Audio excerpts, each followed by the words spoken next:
Hello നമസ്കാരം. സന്തോഷ് കുമാർ.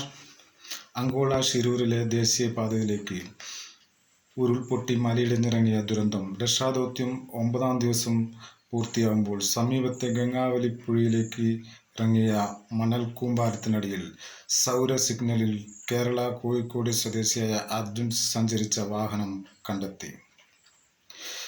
കരസേനാ വിഭാഗങ്ങൾ, നാവികസേനാ വിഭാഗങ്ങൾ, സ്കൂബ ഡൈവേഴ്സ്, NDRF, SDRF, മറ്റ് രക്ഷാദൗത്യ സംഘങ്ങൾ, ISRO, സാങ്കേതിക വിദഗ്ധർ, കർണാടക പോലീസ്, ഫയർഫോഴ്സ്, മാധ്യമങ്ങൾ, പ്രധാനമന്ത്രി, പ്രതിപക്ഷ നേതാക്കന്മാർ, മന്ത്രിമാർ, കേന്ദ്രമന്ത്രിമാർ, കർണാടക MLA മാർ, മുഖ്യമന്ത്രിമാർ,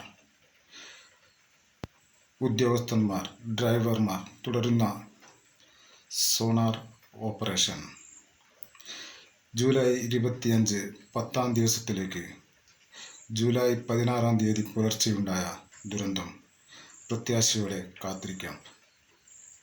എൻ്റെ വീഡിയോകൾ കൂടുതൽ കാണുന്നതിന് വേണ്ടി ലൈക്ക് ചെയ്യൂ, ഷെയർ ചെയ്ത് സബ്സ്ക്രൈബ് ചെയ്ത് സഹകരിക്കും.